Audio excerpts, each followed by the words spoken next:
The story begins with Suguru Geto, a second-year high school student at Jujutsu Tech, the top school for Jujutsu sorcerers. He walks through an alley and exercises a curse. He begins to question why he is protecting humanity and thinks nobody understands him. Elsewhere, two Jujutsu sorcerers, Mei and Yutaheim, travel to an abandoned house. It used to be owned by the president of a chain restaurant company.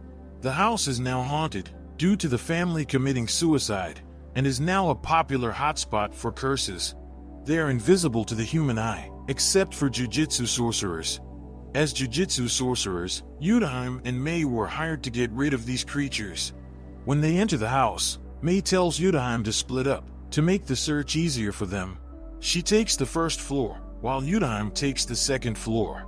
Despite being afraid of haunted places, Yutaheim agrees to investigate the mansion's rooms to check for any cursed spirits.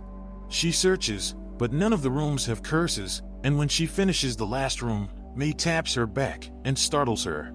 Mei finishes her investigation and finds out that there's something odd about the mansion.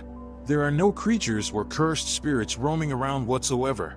When she tells Yutaheim to investigate the second floor, she finds out something. There is no second floor. Ever since they entered, the entire place, including the supposed second floor, is just an illusion. She points out that there are objects on the floor, like a box of candy, a bag of potato chips, and empty cans lying on the floor. She passed this random garbage on the floor 3 times, and it's been like that since. But the marks she made along the hallway don't match, deciding that the entire hallway is the curse they're looking for.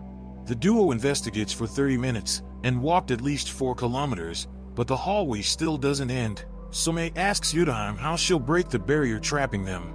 Yutaheim theorizes that the hallway pattern is just like an odd circle. If they time it right and run really fast, the cursed spirit trapping them will have a hard time patching up the space they're trying to cover. But Mei says that's only half correct, and that they would need to run in opposite directions.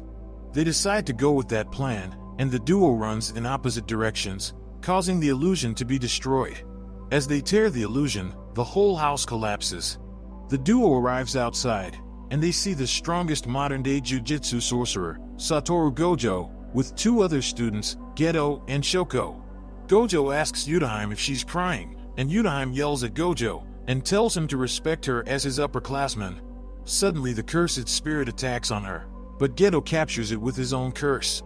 Geto sarcastically reminds Gojo not to pick on the weak, but he says it wouldn't be fun to pick on the strong. But they were worried about Yutaheim, because they haven't heard from them for 2 days. They deduced that the cursed spirit has the power to bend time and space, slowing down time for the people inside, while time runs normally outside. Mei asks them if they put up a veil to hide what happened, and they realize they forgot. A few hours later, their teachers asks them who forgot the veil. Gojo raises his hand, and is immediately disciplined. In their school gym, Geto reminds Gojo that they need to do the veil every time they do a mission, so the masses don't panic. Cursed spirits are born from negative emotions, such as anger or fear, and they don't want the masses to panic, because it will be a disaster for both sorcerers and non-sorcerers. But Gojo doesn't think like his friend. He says that humans should adapt or perish, survival of the strongest. But Geto isn't really a fan of this belief, and he believes that whoever has power should have the responsibility over the weak. They are about to fight when their teacher, Yaga, arrives to brief them for a new mission. He says they are to find the star plasma vessel escort her to the school. Yaga briefs them that the being called Tengen-sama possesses the cursed technique of immortality, but not eternal youth. In the Jujutsu world, everything rests on Tengen-sama's protection and abilities. But he needs a new body every 500 years, so he finds a suitable candidate to become his vessel and reset his abilities. This vessel is also known as the Star Plasma Vessel. But the problem is that the vessel's location was leaked. Their teacher says that 2 groups are after her and explains that they are sorcerer group called Q and the Star Religious group. They threaten the safety of Tengen-sama's vessel, a girl named Amanai Riko.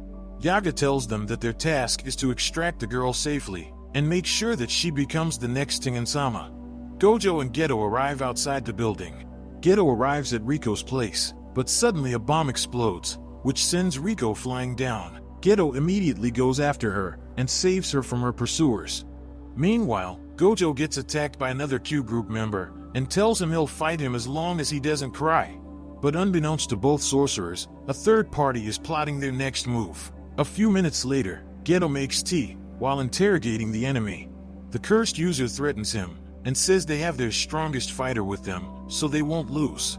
But Geto shows him a picture on his phone of Bear and Gojo.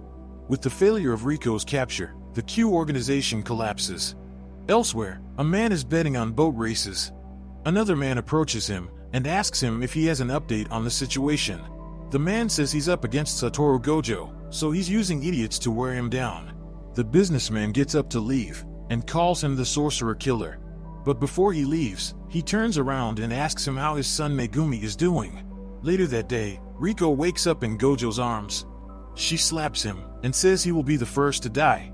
But Geto introduces themselves as Riko's protector, but Riko says they're weird, so they pull her from opposite directions. A woman named Kurwa arrives on an elevator and asks them to stop. Riko asks what she's riding on, and Kurwa says it's thanks to the bangs guy. Riko explains that since she is Tengen-sama is her. But Gojo says she probably doesn't have many friends if she speaks like that. After their meeting, Riko and the group head to her school. Gojo argues with Yaga and says that it's safer to bring Riko to Jujutsu Tech, but Yaga explains that it is Tengen-sama's wish, and he wants them to respect Riko's wishes. Geto also adds that Riko will spend the rest of her life as Tengen-sama, so going to school and being with friends is the least they do. Kurwa tells them that Riko doesn't have a family, she's an orphan. She basically took care of Riko her whole life, and asks them to at least allow Riko to enjoy her time left. Geto smiles and tells her she's Riko's family. But suddenly, one of Geto's sentries gets exorcised. He instructs Gojo to get to Riko's side as fast as possible, as their enemies finally track them down. Geto splits up from Kurwa and Gojo, as he plans to intercept the enemies first before regrouping with them. Arriving in one of the buildings, Geto immediately faces one of the enemies who track them. It's a cursed user. The enemy he faces is a smart man, so Geto opens up with a big attack, baiting the guy to attack him up close. But when the guy takes the bait, his life flashes back before his eyes as Geto finishes him off with ease. Meanwhile, Gojo manages to find where Riko is. Thankfully, she's safe and sound. Unfortunately, he busts into the chapel full of girls who have never seen a man as perfect as him. When the teacher gives her number, Gojo and Riko slip away while they're bickering and arguing. He informs Riko that they're under attack, and they need to leave quickly. More people are targeting them, and Kurwa engages one of the attackers. Geto arrives to help her and calls Gojo to tell him they're regrouping. However, Gojo is surrounded by a clone of another curse user. He can summon up to 5 real-life clones and can switch between them in case his real body is being targeted.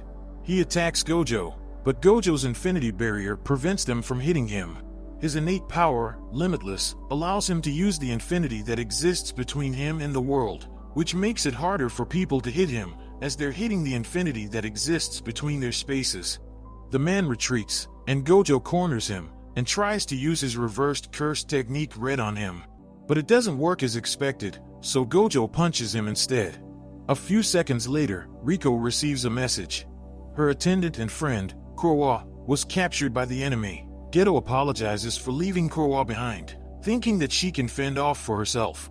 Gojo plans to rescue Kurwa with Geto, leaving Riko behind, but she refuses, stating that Kurwa is her only friend and she can't let anything happen to her. She also needs her because she hasn't been able to properly say goodbye yet. Gojo and Geto successfully retrieve Kurwa with ease, and they immediately book a flight to Okinawa. They need a place that's far from Tokyo, which is home to many sorcerers, but also safe enough to allow Riko to enjoy her time as a human. In 2 days, she will begin merging with Tengen-sama's body, and she won't be able to be Riko Amanai. Geto tells Kurwa that Gojo probably picked Okinawa because there are fewer sorcerers or curses around. But he also wants Riko to have fun. They also ask Nanami and Hybra, both first-year sorcerers, as backup in case things go wrong. Once their time is up, Geto tells Gojo to wrap things up. But Gojo tells him to extend their vacation. They want the bounty on Riko's head to be lifted first before they can relax. But Geto is worried, since Gojo hasn't slept in 3 days, and Gojo's abilities have been active for 3 days straight. But Gojo tells him it's alright, because Geto's there to back him up. So the group spends the rest of the day exploring, and admiring the beauty of Okinawa. After their excursion, the group safely arrives at the Jujutsu Tech barrier. However, a mysterious man stabs Gojo in the back. Geto immediately backs Gojo up, attacking with his curse. When he looks at Gojo, he tells him he'll be alright. Gojo instructs him to take Riko down to Tengen-sama's temple, so she can decide what to do next. Gojo tells Geto he'll deal with the guy and follow them soon. The man kills the cursed spirit that Geto tried to kill him with. Despite being the strongest sorcerer, Gojo can't help but feel uneasy about the man standing before him. He is fast and undetectable, but he also has a cursed spirit and a different weapon than what he used to stab him before. The man also reveals that he's taken the down bounty on Riko, so he'll have no competition and will be free to kill Gojo. Gojo attacks him immediately, but the mysterious man dodges the attack. Gojo deduces that the man has a heavenly pact, a type of power that allows users to have various abilities in exchange for a massive debuff on their body. In this man's case, he has zero cursed energy, but is gifted with insane physical abilities that go beyond the average Jujutsu sorcerer. The man demonstrates this by attacking Gojo directly at incredible speed. Gojo blasts him with his cursed energy, sending the man flying. But it doesn't do much, as the man looks like he didn't take any damage at all. Gojo realizes he can't win against someone without cursed energy by relying on his cursed energy detection alone, so he clears out the area, preventing any blind spots. The man sends a swarm of low-grade cursed spirits and surrounds Gojo. He can't detect the man who is using the swarm as cover. He thought the man was after Riko and used the cursed spirits to distract him. But the man sneaks up behind him, stabbing him in the throat with the inverted spear of the heavens, a special grade cursed tool that surpasses Gojo's limitless abilities. The man slices through Gojo's body and repeatedly stabs him, making sure that he's too dead to live. Geto, Riko, and Kurwa arrive at the temple at the same time Gojo was defeated. Kurwa bids Riko farewell, but Riko gives her a hug, stating that she loves her, no matter what, and Geto and Riko continue to Tengen-sama's domain. Geto explains to Riko that if she doesn't want to go along with the merging ritual, Tengen-sama will respect her wishes. Hearing this, Riko tells him about her story, and how she's still not committed to becoming Tengen-sama's vessel, as she still wants to live a normal life as a teenager. She goes to take Geto's hands, but the mystery man shoots her in the head, killing her instantly. Geto asks him why he's there, and the man replies that he killed Gojo. Geto is furious, and immediately attacks him, but the man deals with his cursed spirit dragon rather easily, sending it flying into Tengen-sama's temple. Before fighting Geto, the man explains why he was able to get into the temple without being detected. He wields a small cursed spirit that hides inside his body, and uses it to store his weapons. As someone who doesn't have cursed energy, he's basically invisible to everyone. Geto fires up his dragon spirit again, while unleashing a barrage of projectiles. The man counterattacks, and slices through the dragon spirit. On the way down a patch of the hallway, another one of Geto's cursed spirits attacks the man, but he fends off the attack with ease. When he finishes with his attack, Geto follows up with his technique, but the man interrupts him halfway, forcing him to stop. The man counterattacks again, injuring Geto severely, but not fatal enough to kill him. With the two sorcerers defeated, the man returns to his client to deliver the vessel of Riko. His mission was a total success, and he defeated Gojo Satoru, which is itself a feat greater than entering Tengen-sama's domain. Their client was the Star religious group, who wanted to recover Riko's body, as it taints and corrupts their belief in Tengen-sama as the pure and one true God. With his money secured, the man finally leaves the cultists' headquarters. But on the way out, Gojo approaches him. Despite his severe injuries, Gojo managed to heal himself to fight him for the second time. He's surprised to see Gojo standing, and according to Gojo, it was thanks to being nearly killed that he finally understood how reversed cursed energy works, which is the reason why he's back, and wants to fight him again. The man attacks Gojo, but unlike before, he's different now. Gojo moves in a way that makes him feel uneasy, especially after he fires his cursed reversal technique right at him. He manages to fight and parry the attack, and after a careful re-examination of Gojo's abilities, he believes that he can defeat him, and that Gojo really is the strongest. Gojo says he feels enlightened, and doesn't feel a grudge against anyone, and despite the man killing Riko, he doesn't hate him at all. Gojo unleashes a secret technique that not a lot of people know of, not even his own clan. He combines his red and blue techniques and releases the extremely powerful purple technique, which obliterates everything in its path. The man didn't know about this and is shocked when he is hit. The fight was already over before it even began for Gojo, and a part of the man's body is deleted by the spherical calamity that Gojo sent in his direction. Gojo descends and asks him for his last words, and the man tells him that in less than 3 years, his son Megumi will be sold off to the Zenin clan, and tells Gojo to do what he wants to do with that information. The man who killed Riko was named Toji Zenin. He was once a part of the Zenin clan, but left his family and took his wife's last name. Later that day, Geto rushes to the meeting spot, but he sees the dying cursed spirit that Toji used. He rushes toward the Star Religious Group's HQ, and he sees Gojo carrying the body of Riko. With dead eyes and cold words, Gojo asks him if he can finish off the believers. But Geto tells him there's no point in killing the innocents, as they're just common people who are believers in a terrible cult, but he himself is starting to lose it. 1 year after the incident, Gojo fully mastered his techniques. He became the strongest, but Geto hasn't improved at all. He's still doing the same routine of absorbing curses to no end. That same year, many curses appeared for some reason, and they've been busy all year long, trying to eliminate them. But ever since becoming the strongest, Gojo handled his missions alone, and Shoko, their third team member, didn't have to go out, as she was mostly doing healing duties. Geto is losing his grip of his morals, and starts to feel like he's losing himself. He has the same thoughts that Gojo held last year. He's losing sleep, and thinks about why he's helping non-sorcerers. He tries to justify why he needs to save non-sorcerers, and thinks they are scum. Later that day, a first year named Hybera greets Geto. He tells Geto he is going on a new mission. Geto asks him what makes him continue being a Jujutsu sorcerer, and Hybera says it feels good to do something he's good at. Suddenly a woman named Hybera approaches them, and asks Geto what his type of woman is. Hybera says he likes women who eat a lot, and Geto facepalms. He asks her who she is, and the woman introduces herself as Yuki Tsukumo, a special grade sorcerer. He says she's pretty famous for not taking any jobs, and basically loitering around abroad.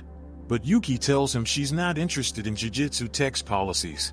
She says sorcerers are just treating the symptoms of the problem, and she doesn't agree with that. She wants to create a world where cursed spirits are never born. She says there are 2 ways to do it.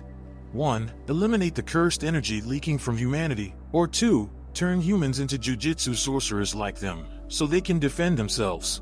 Yuki believes that number is easier because there was a living proof, Toji Zenin. But he refused to be a lab rat for her, so now she's leaning towards 2, which is to allow humans to control their cursed energy. Geto blurts that it will work if they kill the non-sorcerers, making it so that the cursed spirits wouldn't exist anymore. Yuki considers it, and says that it's possible, and probably the easiest path toward a society with no cursed spirits, because humanity will also force itself to evolve in order to survive. But she's not crazy enough to do it, and Yuki asks if Geto hates the non-sorcerers. Geto answers that he doesn't know, but his mind sways between his duty as a Jujutsu sorcerer and leaving the humans to fend off for themselves, especially after seeing how the cult reacted to Riko's death. He wants to reject the idea of protecting the weak, yet at the same time, hold on to it, because it's what he believed for the longest time. Hearing this, Yuki tells him that what he feels doesn't necessarily mean that it's true. He's at the crossroads of his life, and whatever path he chooses will determine the life he will lead. A couple of days later, Hybera perishes during one of their missions, and Geto's faith in humanity is starting to fade. He is assigned to a new mission, where a village imprisons 2 cursed users. They are under suspicion of doing witchcraft in their village. They want to execute the children, and Geto finally loses his grip on helping non-sorcerers. He unleashes a horde of cursed spirits upon the village, killing all the villagers, including his parents. Gojo reads the report, and can't believe what he is reading. Geto was always the one who was telling him it was their duty to protect the weak, and it's not like him to kill innocent people. The next day, Shoko meets up with Geto to confirm what he did. Geto doesn't hesitate to tell her that he did it, so she calls Gojo over so they can talk things out. When Gojo arrives, he tries to talk things over. But Geto has already decided to achieve his goals. He says he hates monkeys, and wants to eliminate them all to achieve his goals. Gojo can't bring himself to kill his friend, and Geto escapes. Later, Geto takes over the Star religious group, but they object him, so he makes an example of one of their members. Meanwhile, Gojo meets Megumi and his sister. He begins to talk about his father, but Megumi doesn't care. Gojo says that the Zenin clan will come to get him, and Megumi asks if his sister will be happy there. Gojo says 100% no, and tells him he will take care of the rest. Back in the present, Gojo wakes up and realizes he was dreaming of the past. He laughs and is happy to be with Yuji, Nobara, and Megumi. And that brings us to the end of this episode of Jujutsu Kaisen Season 2. If you want to find out what happens next, make sure to like this video, subscribe to Panorama Anime, and comment for the next episode.